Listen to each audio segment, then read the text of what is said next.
हजरत अस्मा बिनते Yazid Ansaria, Ansari औरत रज़ी अल्लाह ताला अन्हा, आप सल्लल्लाहु अलैहि वसल्लम की खिदमत में हाजिर हुई। मशहूर रिवायत है।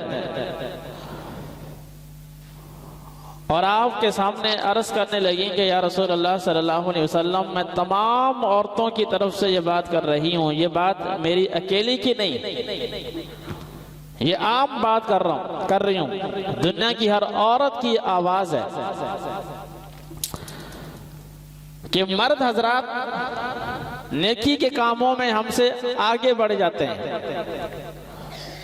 मर्द हजरात बाजमात नमाज पढ़ते हैं मस्जिद में जाकर, जुमे की नमाज मस्जिद में जाकर।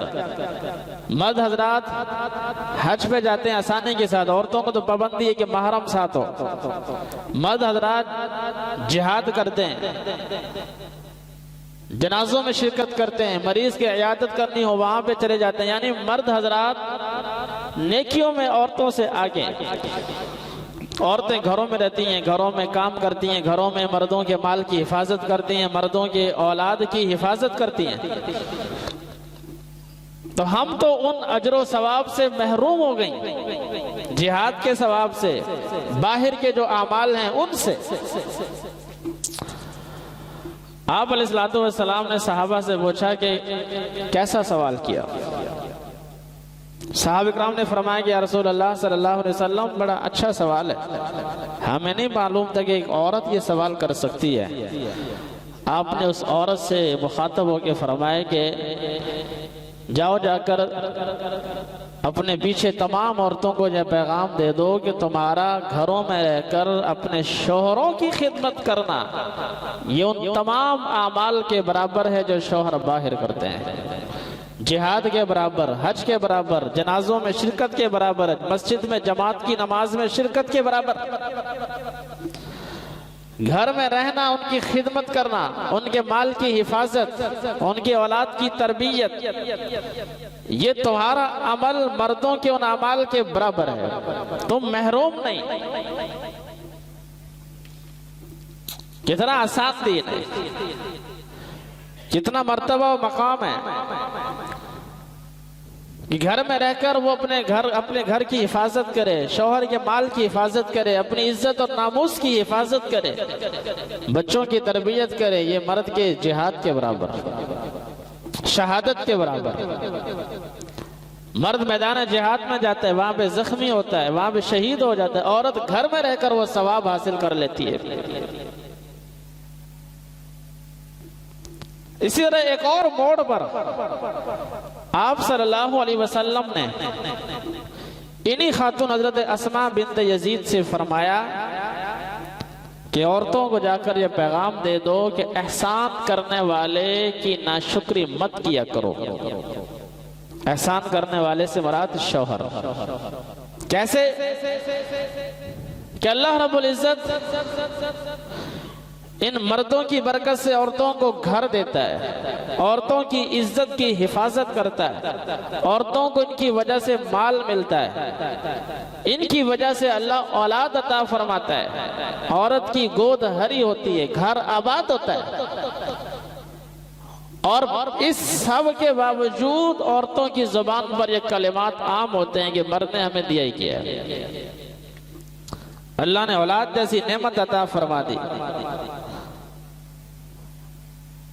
अल्लाह ताला ने मर्द की बरकत से उसका घर आबाद कर दिया, घर बसा दिया।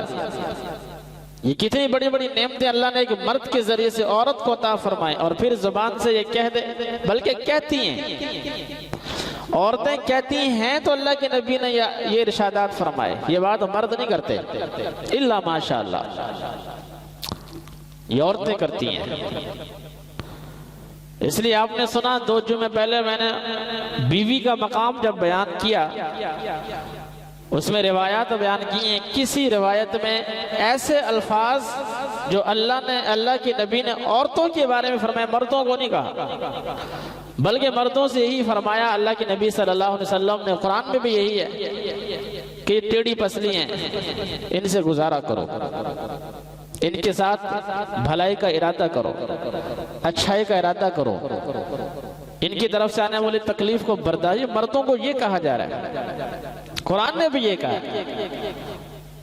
चौथे बारे की आखिरी रुकू में आयत, फ़इन करिहतमुहुन्ना फ़असा अन तकरहू शैअन। ये सारी बातें मैंने की हैं, अगर तुम्हें औरतों की तरफ से अल्लाह फरमा रहे हैं कोई चीज नापसंद हो तो सब्र करो, अल्लाह ताला उसके बदले में तुम्हें कोई और खैर दे देगा। लेकिन औरतों के बारे में देखें, पिछले जुमे भी आपके सामने तकरीबन 9-10 रिवायात अर्ज की थी, अभी भी 8-9 रिवायतें और भी बहुत सी रिवायात हैं। तमाम रिवायात का अहाता नहीं हो सकता। बस आज आखिरी जुमा इस मौजू पर, इंशाल्लाह आइंदा जुमा कुछ और आपके सामने अर्ज करूंगा।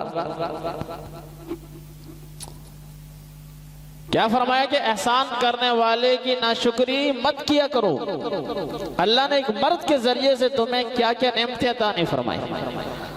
हाँ, अल्लाह ने अल्हम्दुलिल्लाह मर्द को भी औरत के जरिए से इज्जत अता फरमाई। मर्द तो ऐसे अल्फाज बोलते हैं जैसे औरतें बोलती हैं, इसलिए दीन इस्लाम ने मर्द को ये अल्फाज नहीं कहा। मर्द को यही कहा है कि उनके साथ खैरखाही करो, बर्दाश्त करो।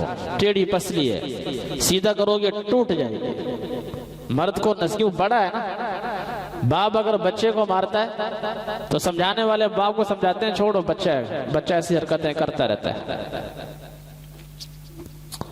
लेकिन बच्चे को समझाया जाता है कि तुझे शर्म नहीं आती, तेरा बाप तेरा वालिद है तो बदतमीजी करता है बाप के सामने, उसे डांटा जाता है खबरदार। लेकिन बाप को नहीं कहा जाता, बाप से कहा जाता है कि तेरा बच्चा कुछ नहीं होता, मासूम है, समझ जाएगा। तो यही लहजा कुरान और सुन्नत ने मर्द और औरत के बारे में अपनाया, क्योंकि वो खालिक है, वो हकीम है, वो जानता है। और मुआशरे में भी ऐसा है, देखने में यही मिलता है, देखने में यही मिलता है। मर्द से यही कहा गया कि भाई इनके साथ नरमी इख्तियार करो, टेढ़ी बसली है, ठीक हो जाएगी, नहीं भी ठीक होती गुजारा करो। कुरान ने भी यही कहा, हदीस में भी यही है। लेकिन औरतों को क्या कहा गया कि नाशुक्री मत किया करो। यही नाशुक्री औरतों को जहन्नम में लेकर जाए। बुखारी की हदीस शरीफ, औरतों को जहन्नम में लेकर जाए।